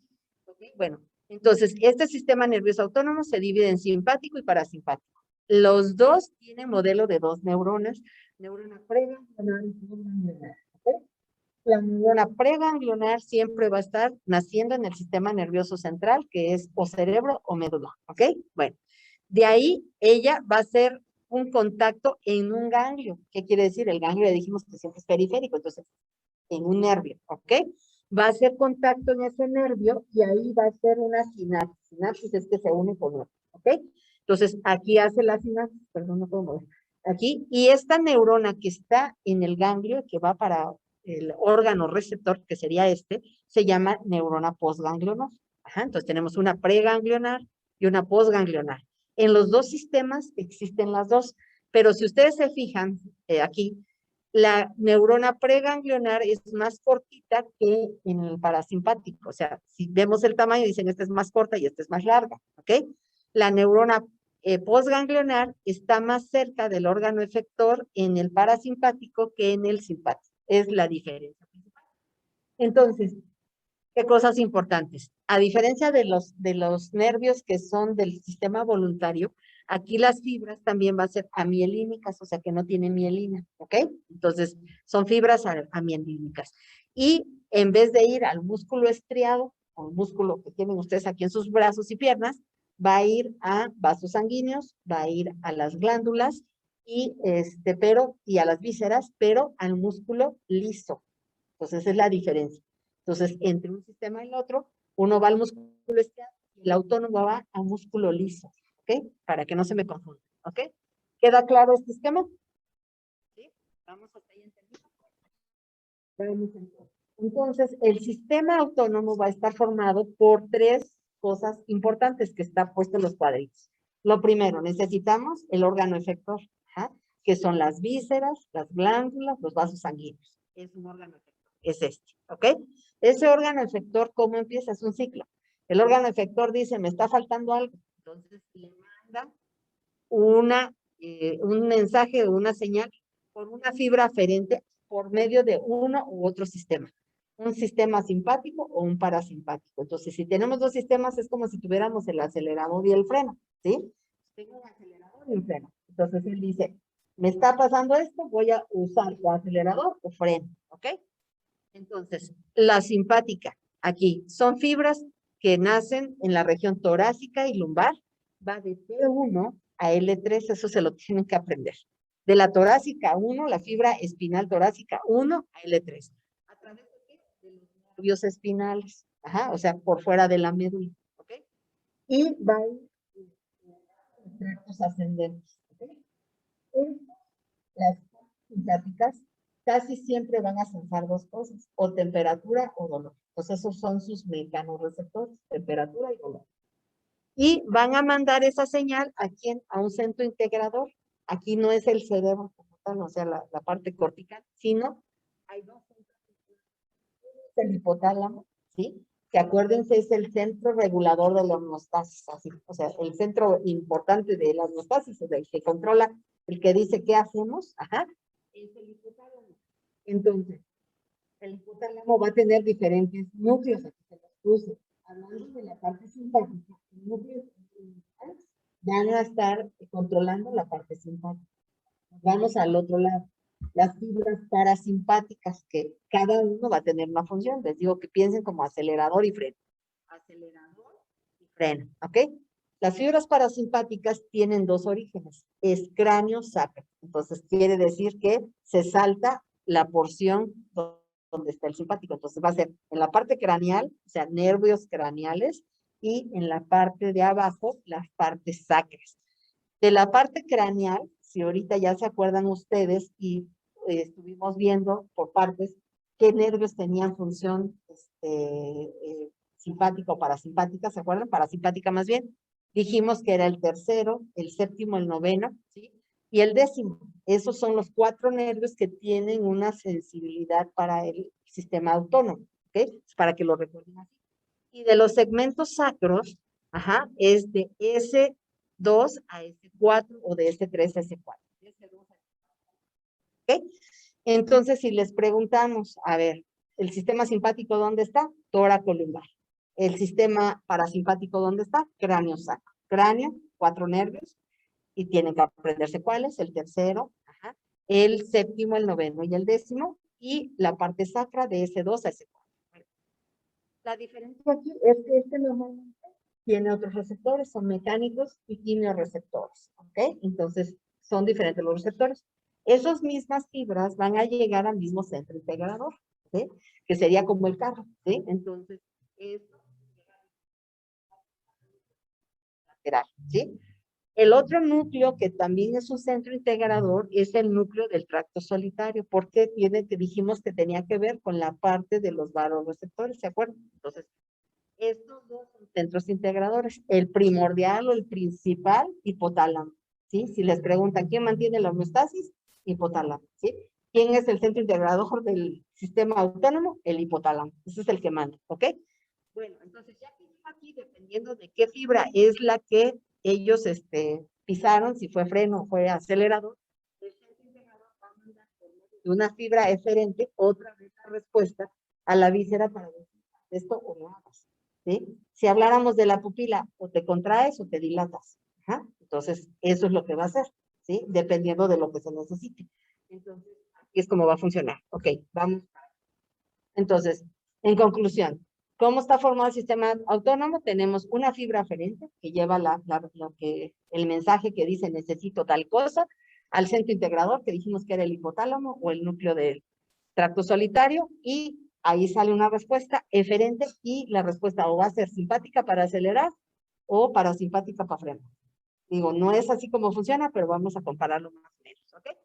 Y aquí les vuelvo a poner la organización de las dos sinapsis para que no se les olvide. Siempre la neurona preganglionar se origina en el sistema nervioso central, que es o el cerebro o la médula espinal.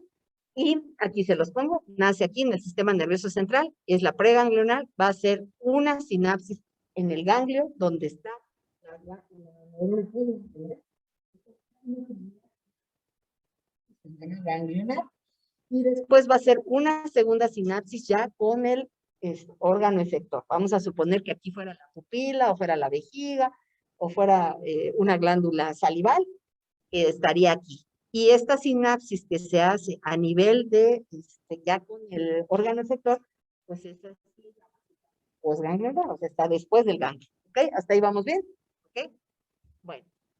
Entonces, aquí está un esquema donde está el sistema simpático. Entonces, dijimos que el sistema simpático era tóraco, lumbar. ¿De qué nivel a qué nivel? Ahí está en azul, de T1 a L3.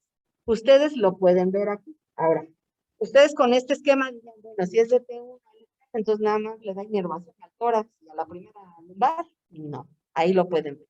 Aquí es donde nace, ajá, pero por sus conexiones que ascienden y descienden, vean, me roba todo, o sea, desde los ojos hasta, se puede decir, la parte inferior, ¿no? Del colon, ¿sí?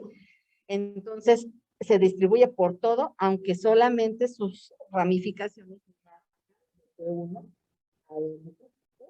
Entonces, vuelvo a repetir, los axones son amielínicos, a diferencia de los otros, de la parte voluntaria, y los ganglios están formados aquí, aquí los ganglios van a tener neuronas multipolares, o sea, quiere decir que una misma sinapsis puede dar a varios órganos blancos, o sea, tiene varios bracitos. ¿Okay? Hablamos del sistema simpático. Aquí hicimos un corte a nivel de la médula, porque esta es la organización importante para que vean por qué nace o que lo vean gráficamente. Entonces, ¿dónde van a nacer esta neurona que es parte del sistema autónomo? Van a nacer aquí, en esta neurona, en lo que está en rojo, ¿sí? Nace en esta asta. ¿Alguien se acuerda cómo se llama esta asta de aquí de la médula? Asta intermedia lateral, aquí. Ajá. Está intermedia entre las dos, ajá, y lateral, intermedio lateral. Nace aquí. Esta es entonces la primera neurona. Y tenemos razón, ¿verdad? ¿En dónde están haciendo? En el sistema nervioso, o sea, por dentro, pues. Están haciendo en la médula espinal. Se va por la parte anterior. Ajá. Pueden seguir. Nace por la parte anterior y se va hacia dónde. ¿Estos qué serán? Estas dilataciones. Ganglios. Ajá. Entonces, estos son ganglios. Entonces, viaja al ganglio aquí. Y tiene tres. Aquí se une con otra, ¿cómo se llama? Otra neurona. ¿Sí? Esta es la sinapsis ganglionar que estamos diciendo en el esquema anterior. Aquí tiene tres opciones. Hace sinapsis aquí y se puede ir por aquí a formar parte del nervio espinal en ese mismo nivel que nació. Vamos a suponer que, no sé, fuera aquí, ¿no? Entonces, aquí mismo. Y sale como raíz a ese nivel. O dice, no, pues no quiero salir por ahí, me voy para arriba. Entonces, puede ir a hacer sinapsis en el ganglio superior y salir en el siguiente nervio espinal, o sea, en el de arriba. O dice, no, pues no me gustó ese, me voy para el de abajo. Que va y hace sinapsis en el de abajo y sale por el nervio. Entonces, tiene tres caminos. Se puede ir por el que nació, el de arriba o el de abajo. Pues ahí ya. O dice, pues no, no me gustaron estos ganglios y me voy a un ganglio paravertebral, ¿sí? O sea, uno pegadito a las vértebras. Entre los ganglios paravertebrales, el ganglio superior e inferior. Entonces, estos ganglios están al lado de la cadena ganglionar y pueden dar inervación de la médula. Entonces, Esta es la forma en que pueden hacer, ¿sí? Puede dar un nervio en el mismo nivel, un nervio en el de arriba, un nervio en el de abajo, o irse al ganglio, del ganglio ya hacer una distribución hacia las vísceras. Entonces, esa es la forma. ¿Sí queda claro cómo se puede hacer? Y es lo que dijimos, de que pueden ser, que son normalmente 2 neuronas, ¿sí? Y el órgano. Ese era el sistema simpático. Ahora vamos para el sistema parasimpático. Dijimos que era cráneo, sacro. Es diferente al otro, ¿ok? Entonces, aquí como dice, está constituido por fibras pertenecientes a ciertos nervios craneales, no a todos. ¿Cuáles eran los nervios craneales aquí? A ver, después. Ajá, entonces, solo a esos. Y las fibras sacras inferiores, ¿ok? Entonces, vean la distribución. Si comparan el esquema con el otro, se puede decir que los órganos efectores son los mismos si los comparan. O sea, está el mismo ojo, las mismas vísceras y todo, ¿sí? ¿Es algo? ¿Descompuso? ¿No escuchan? Aquí lo ponemos. A ver si ahí escuchan bien. Sí, doctora. Ok, bueno, entonces les decía, si comparan este sistema en cuanto a los órganos con el otro, pues se ve que van casi a lo mismo, porque tienen que ir a lo mismo porque les digo, es como si tuviéramos un freno y un acelerador, ¿ok? Entonces, son muy semejantes. Aquí en la parte medio, y este está en la parte de arriba y abajo. Pareciera que se saltan, ¿sí? Bueno, entonces estamos con el parasimpático. Dijimos, se lo tienen que aprender, ¿ok? Son los 4 nervios craneales que tienen inervación parasimpática. Puse los núcleos que dan origen precisamente a esos nervios, ya dijimos, igual que en el sistema simpático. La neurona preganglionar nace del sistema nervioso, nomás que aquí o puede estar naciendo en la parte cerebral o puede estar naciendo a nivel del tallo, ¿ok? Entonces, aquí, por ejemplo, el núcleo de Edinger-Westphal da el tercero. ¿Ese hacia dónde va? Al ganglio ciliar. ¿Y ese para qué nos sirve? Para que se mueva el cristalino, ¿ok? Luego, el núcleo salival superior, el séptimo.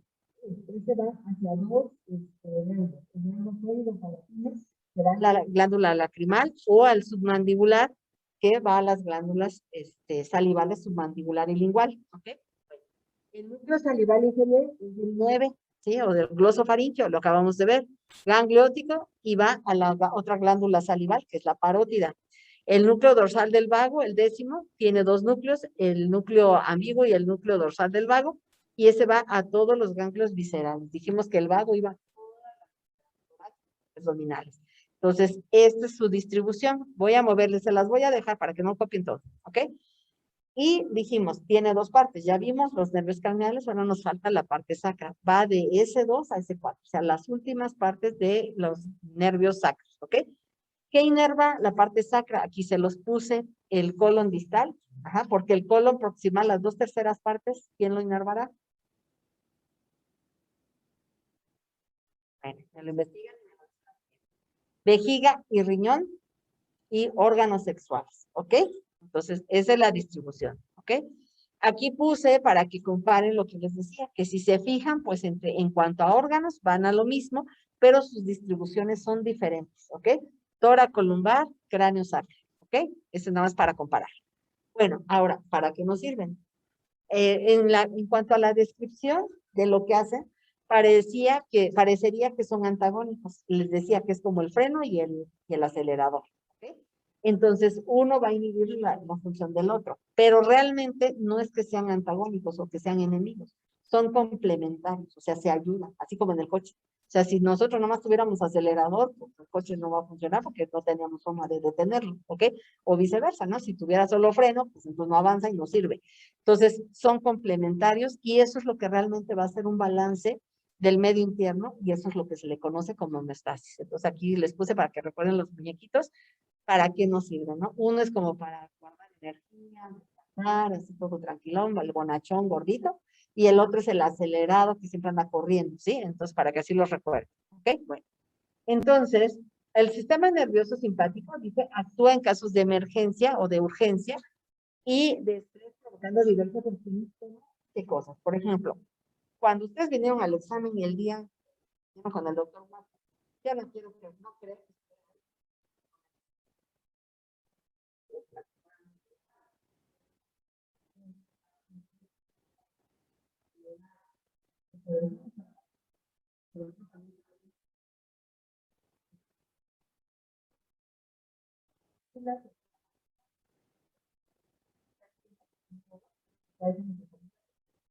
Son de la parte simpática. No hagan caso, me equivoqué ahí arriba en el letrero. Entonces, por ejemplo, aquí, acelera el pulso y la respiración, ¿sí? Frena la digestión, aumenta la presión arterial, aumenta el nivel de glucosa porque lo van a necesitar para que funcione su cerebro y prepara para utilizar al máximo la energía. Esto es así, van a pensar, ustedes van caminando por la calle y de repente ven que se viene un Doberman y se les viene encima, entonces, ¿qué va a pasar? Va a empezarles a latir el corazón, van a respirar rápido y pegan la cabeza, ¿no?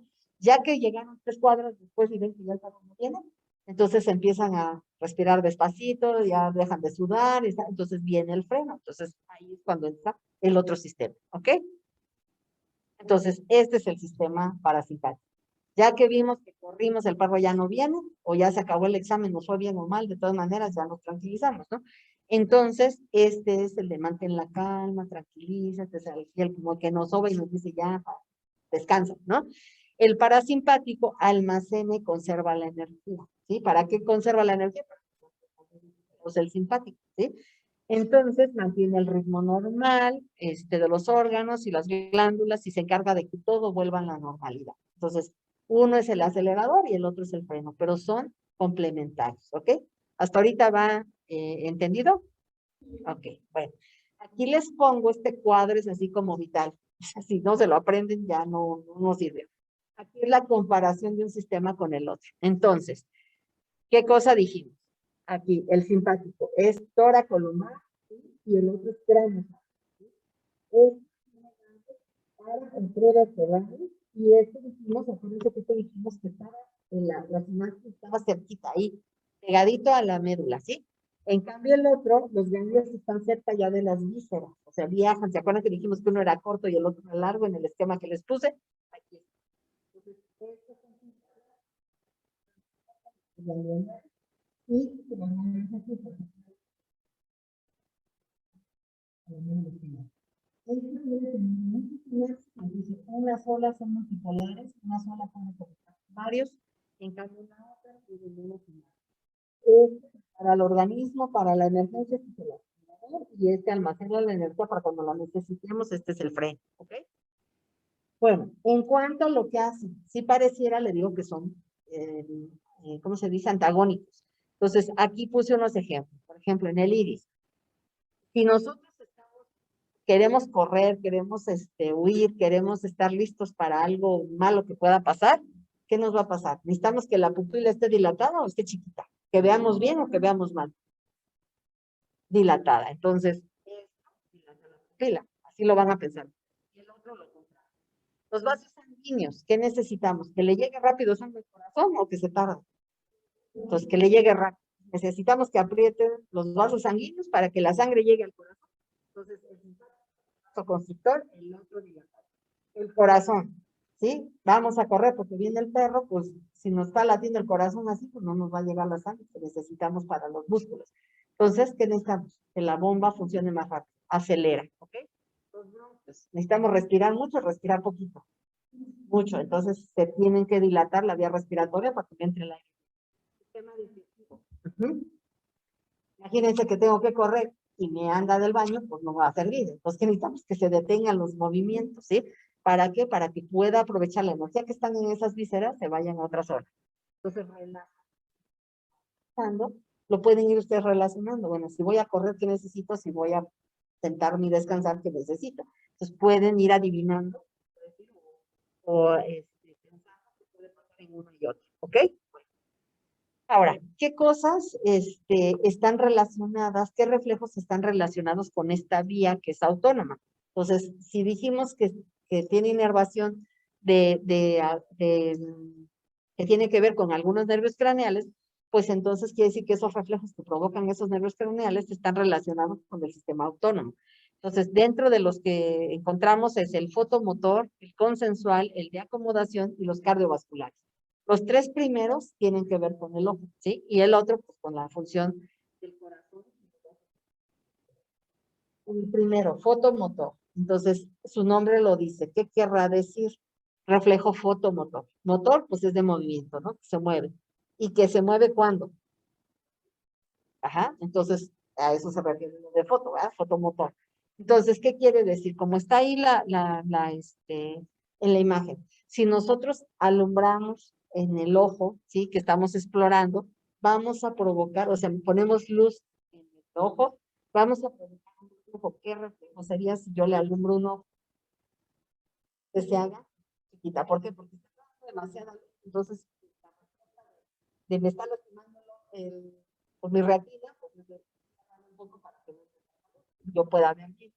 Eso se llama reflejo fotomotor. Y tiene que ver, uno, pues la vía que va a decir, me está entrando mucha luz, pues es el nervio óptico, ¿verdad? Pero la respuesta motora para que se cierre, pues regresa por el tercero, ¿ok? Entonces, a eso. Pero el otro reflejo, ¿sí? Yo le alumbro este ojo, ajá, o está entrando mucha luz, pero me está llegando primero por el ojo derecho. Entonces, como respuesta, pues la comunicación de un ojo con el otro le dice, me está entrando mucha luz, también te va a entrar a ti. ¿Ah? Entonces, a eso se le llama consensual. Es como si fuera un matrimonio. Tienen que estar de acuerdo. O sea, este no puede hacer lo que quiera y el otro no, ¿sí? Entonces, si de un lado se contrae, el otro también se va a contraer, ¿ok? A eso se le llama consensual, ¿sí? Entonces, están de acuerdo los dos ojos en hacer lo mismo. Entonces, si se me contrae el lado derecho, también se me va a contraer el lado izquierdo. A eso se llama consensual, ¿ok? Y el de acomodación, ¿sí? ¿Qué se me irá a acomodar ahí? También con la cuestión, tiene que ver con, pues igual con la cuestión de la luz y con lo que veo. Entonces, la acomodación, ¿sí? No es otra cosa más que para que yo pueda ver correctamente. Entonces, quien hace el movimiento es un cristalito que está dentro del ojo y precisamente, ¿cómo se llamará entonces? Cristalino. Entonces, ese tiene unos músculos y que pueden hacer cristal, no es un cristal como las ventanas son rígidas, sino que es un cristal que se mueve. Entonces, si se relajan los músculos, se hace más gordito el cristal. Y si se contrae, claro, es como un resorte que lo tocan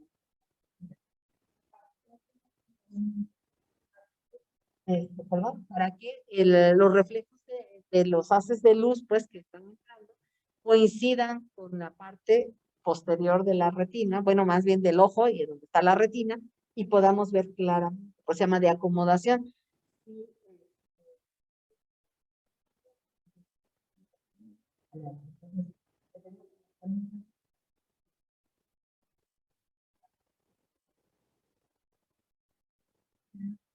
Proyector, si lo lleva muy allá, pues se va a ver la imagen bien chiquita y si lo acercan, pues se ve más grandota. Esto es exactamente lo mismo. Entonces, eso es para poder ver adecuadamente.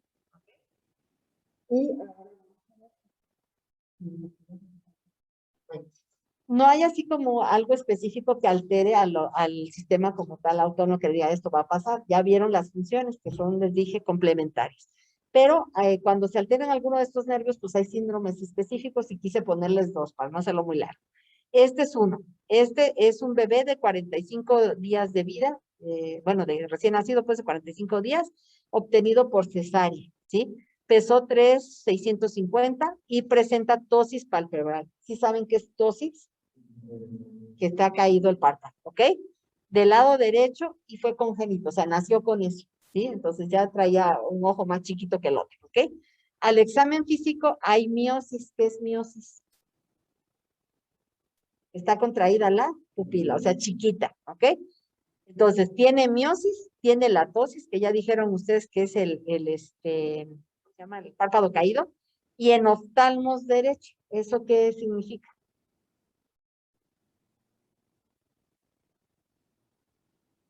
¿Mm? Pues la apariencia es de ojo como pequeñito, ¿ok? Con heterocromía del iris. ¿Qué quiere decir eso? Heterocromía. Hetero es, cuando dicen, por ejemplo, heterosexual, ¿qué es? Diferente. Entonces, heterocromía. ¿Cromía qué es? Color. Entonces, ¿qué quiere decir heterocromía? Diferentes colores de quién? Del iris. Entonces, cuando ustedes ven, por ejemplo, puede tener un tono medio azul de un lado. ¿Sí están oyendo tus compañeros? No. Sí, pero es que más o menos se trata cuando ustedes lo ponen de la positiva, entonces Ahí, ya. ok. Entonces, ven, por ejemplo, de un lado es café y del otro lado es como azul, ¿no? O gris. Entonces dice, pues tiene un ojo de un color y otro de otro. Todo eso junto forma un síndrome, ¿ok? Entonces, ustedes sabrán qué síndrome puede estar. Ah, y ya se agrega otra cosa. No le suda una mitad de la cara. O sea, cuando llora se pone rojo de un lado y suda de un lado y del otro lado está pálido. O se ve de dos colores. Entonces, tiene miosis, tosis, en oftalmos, no le suda bien la mitad de una cara y no se le pone roja cuando está llorando. Entonces, eso será una afectación, ¿sí? ¿Y sabrán cuál es? ¿Alguien? Horner, exactamente. Síndrome de Horner. Es una lesión a nivel de la vía simpática. Entonces, como está lesionado el simpático, predomina ¿quién?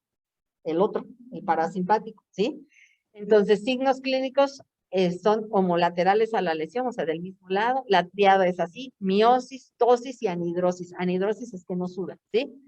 Y puede aparecer un pseudoftalmo, o sea, que pareciera que el ojo es chiquito y la heterocromía del iris, o sea, diferentes colores, ¿ok? Entonces, no se les olvide, síndrome de Horner. ¿Por qué se puede dar esto? Por cualquier lesión de la vía simpática. Acuérdense que baja la vía, pues desde la parte central, se va hacia el tórax, como lo vimos, y de ahí, por la parte externa en el cuello, sube para llegar al ojo. Entonces, una lesión en cualquier parte de esta vía del cuello puede darnos un síndrome de Horner, ¿ok? Bueno, la otra. Una niña de 2 años con antecedentes de estreñimiento, la cual ha progresado en intensidad, o sea, cada vez se ha ido haciendo peor.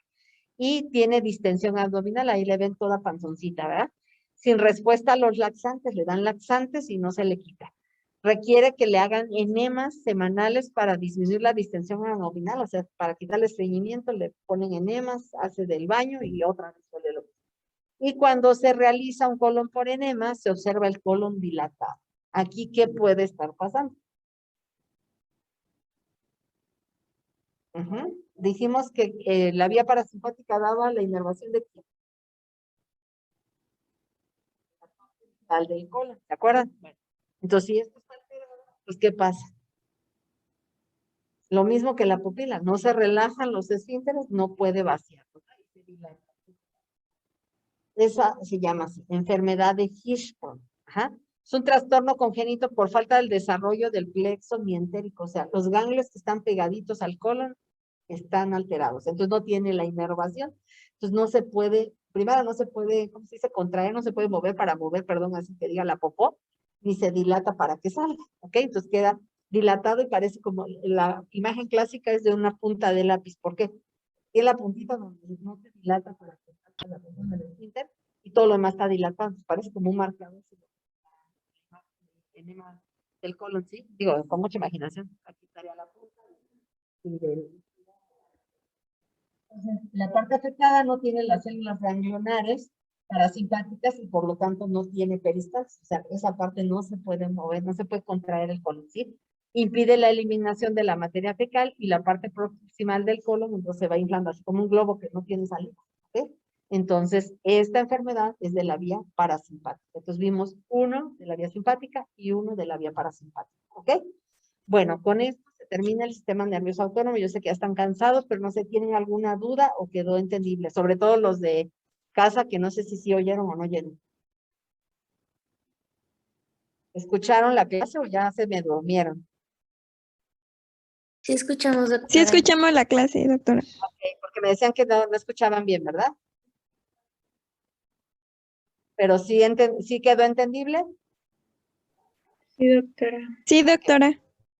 De todas maneras, entonces contigo dejo las pláticas para que le den una repasadita y cualquier duda, pues ya me escriben ustedes, ¿ok? Bueno, entonces quedo en espera de que me digan qué día. Si es este sábado, si puedo, nada más no me avisen el viernes a las 6 de la noche, por favor, para organizarme.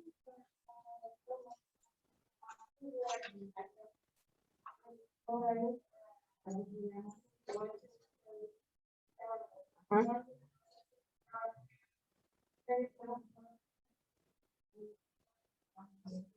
Ok.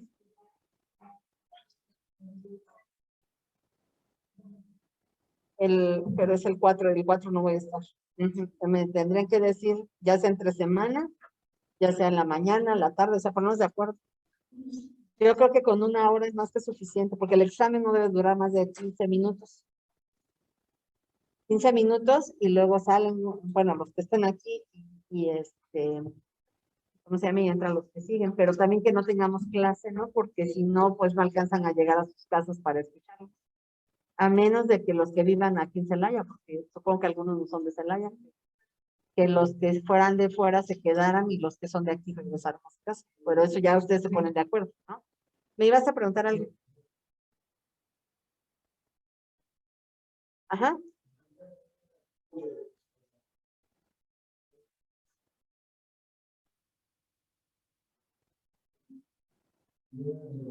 Están relacionados. De hecho, también se conoce con el mismo nombre. O sea, son lesiones muy semejantes. Ujú. En cualquiera de los dos. Exacto. Sí, exactamente. ¿Qué otra duda tienen? Ya me acordé. Lo que les iba a preguntar. Tenemos 3 temas que van a dar. Uno es de síndromes neuropáticos y los de las vías ascendentes y descendentes. Entonces, yo no sé cómo quedan organizados, pero el grupo que le toque tiene que presentar. O sea, y ustedes se organizan si se tienen que regresar. Son de a 4, yo creo que no hay mayor problema si están 4. O sea, por si no están en este grupo, pues los primeros que se van a presentar son los de las vías ascendentes. Ajá. Creo que nos toca. ¿O qué clase nos toca? Bueno, la que nos toque primero. Entonces, el chiste es que tiene que ser presencial porque lo que quiero ver es cómo se desenvuelven aquí enfrente de sus compañeros. ¿Ok? Entonces, ponerle ganas. De todas maneras, miren, ha habido grupos en los cuales la verdad es que lo da muy bien la clase, entendible y todo, que es lo que o sea, así como yo trato de explicarles con dibujos, o sea, como si te vean, los explicaran, como si tuvieran los ojos vendados, se los expliquen. Eso es lo que yo quiero. Si no veo que está totalmente claro, entonces yo les doy exactamente. Pero si queda claro, pues ya, ¿no? Si no, yo de todas maneras tengo las pláticas y se las vuelvo a dar, ¿no? O refuerzo cositas que veo. Entonces, esa parte. Y quedó al pendiente del examen. ¿Ok? ¿Ya? ¿Alguna duda más? ¿No? Doctora, entonces, ¿para cuándo quedó el examen? Todavía no está definido. Necesitamos ponernos de acuerdo con Gopo, pero nosotros les avisamos. Ok, gracias. Me dicen, me das así como 3